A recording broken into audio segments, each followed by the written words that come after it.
महामहिम राष्ट्रपति जी के अभिभाषण में मुझे बोलने का अवसर मिला है। मैं आदरणीय सभापति जी का धन्यवाद देती हूँ। जहाँ राष्ट्र की विविधता और अधिक उज्जवल होने की बात कही गई है, वहीं देश की एकता मजबूत और अटल होने की भी बात करी गई है।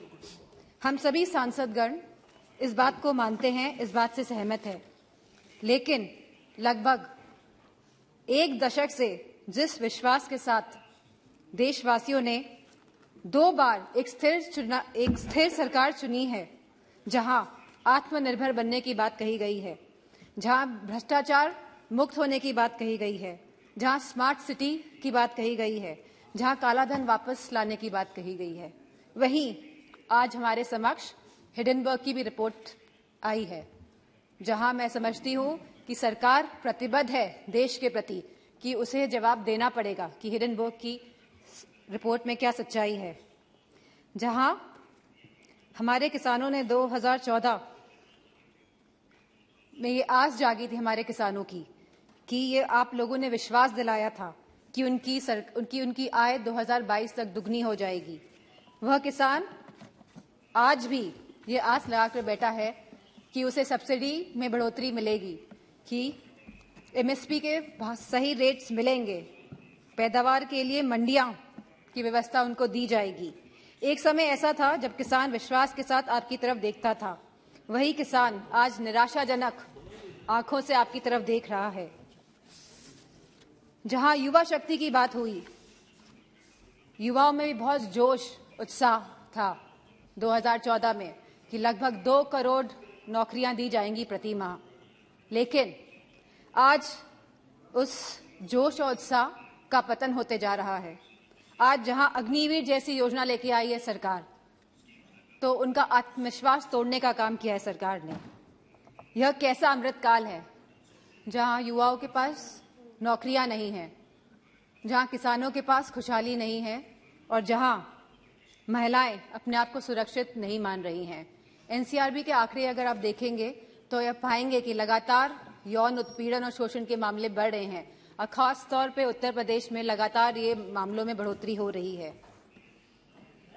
जहां महिलाएं, जहां हमारी माताएं बहनें जो रसोई में काम करती है, वो लगातार महंगाई से लड़ रही हैं, जहां हमारे सिलेंडर के भाव बढ़ रहे हैं, जहां पेट्रोल डीजल के भाव बढ़ रहे हैं, जहां खाद्य पदार्थ के भाव भी बढ़ रहे हैं, दालों के भाव बढ़ रहे हैं, वहीं दूध के भाव भी बढ़ रहे हैं। आयुष्मान भारत योजना के तहत के अंतर्गत कार्ड तो बने हैं, लेकिन स्वास्थ्य सेवाएं उपलब्ध नहीं हो पा रही है। और जैसा कि दानिश सर ने कहा कि डॉक्टर नहीं है अस्पतालों में, और यूपी में गोरखपुर और रायबरेली में जहां एम्स हैं, वहां पे भी सहूलियतें नहीं मिल पा रही हैं क्योंकि डॉक्टर की सुविधा नहीं है, डॉक्टर की कमी है। मेक इन इंडिया के अंतर्गत सरकार कई करोड़ों रुपए खर्च कर रही है जहां प्रचार में, वहीं उत्तर प्रदेश में एक भी बड़ा कारखाना नहीं लगा है। छोटे उद्योग की हालत हम सभी जानते हैं कि वह बंदी के कगार पर है। वहीं सरकार लगातार आयात को बढ़ावा देकर अपने कुछ पूंजीपति दोस्तों को, अपने कुछ पूंजीपति मित्रों को आगे बढ़ाने का काम कर रही है। जीएसटी के नाम पर जहां बड़े बड़े उद्योगपतियों पे ईडी, सीबीआई और पॉलिटिशियंस पे भी छापे मारे जा रहे हैं, वहीं जीएसटी के नाम पे छोटे व्यापारियों को भी तंग किया जा रहा है। वहां पे भी लगातार छापेमारी की जा रही है। इन्वेस्टमेंट और इनोवेशन के नाम पर जहां पे लगातार एमओयू साइन हुए जा रहे हैं, करोड़ों रुपए के एमओयू साइन हो रहे हैं स्पीकर सर, लेकिन एक भी इन्वेस्टमेंट धरातल पे नहीं उतर रहा है। जो सरकार यह दर्शा रही है कि हम स्वर्ण काल में जा रहे हैं, जो सरकार यह दर्शा रही है कि देश आगे बढ़ रहा है, तो मेरा मानना है जहां रोजगार नहीं है, और हम कभी गरीबी नहीं हटा सकते जब तक हम लोग रोजगार अपने युवाओं को नहीं दे पाएंगे। महामहिम राष्ट्रपति जी ने कहा कि सबका विकास और सबका साथ की बात भी करी है, लेकिन उत्तर प्रदेश में नियुक्तियों में सबसे ज्यादा भेदभाव भाजपा की सरकार में हुआ है। यदि कुलपतियों और प्रोफेसरों की नियुक्ति को देखा जाएगा तो सभी वर्गों को सम्मान नहीं मिला है। जहां राष्ट्रपति जी ने अनुसूचित जाति, जनजाति, पिछड़ा वर्ग, अति पिछड़ा वर्ग की भी बात करी है, लेकिन जातिगत जनगणना की बात नहीं हुई है।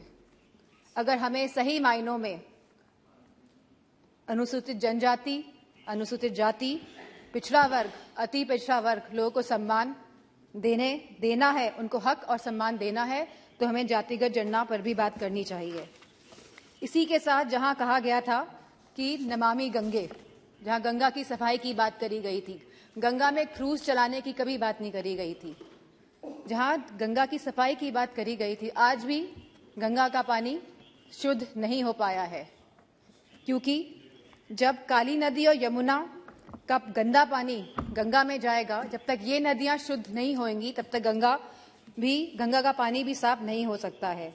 तो मेरा मानना है कि सरकार संवेदनशील नहीं है इन मामलों को लेके, और जहां सरकार कोविड की बात करती है, अपनी पीठ थपथपाती है लगातार, वहीं पे हम सभी जानते हैं कि कोविड में क्या स्थिति हुई थी भारत की। जहां सरकार ने एक तरफ कलकत्ता के चुनाव कराए थे, वहीं उत्तर प्रदेश में भी देखा गया था कि सरकार परिजनों को जलाने के लिए लकड़ी तक उपलब्ध नहीं करा पाई थी। तो मेरा मानना है कि जो आप स्वर्ण भारत की बात कर रहे हैं और आने वाले 25 सालों की बात कर रहे हैं, आप बीते हुए एक दशक की बात नहीं कर रहे हैं, जहां आप लगभग 10 साल का आप अपना टेन्योर, अपना काल खत्म करने जा रहे हैं। लेकिन आप जो आगे की बात कर रहे हैं और 2014 की पहले की बात कर रहे हैं, लेकिन आप अपने दशक की बात नहीं कर रहे हैं। तो इन्हीं शब्दों के साथ मैं अपनी बात को खत्म करना चाहूंगी और आदरणीय स्पीकर साहब को धन्यवाद देना चाहूंगी। धन्यवाद। Next speaker Shri Nishikant Dubey ji.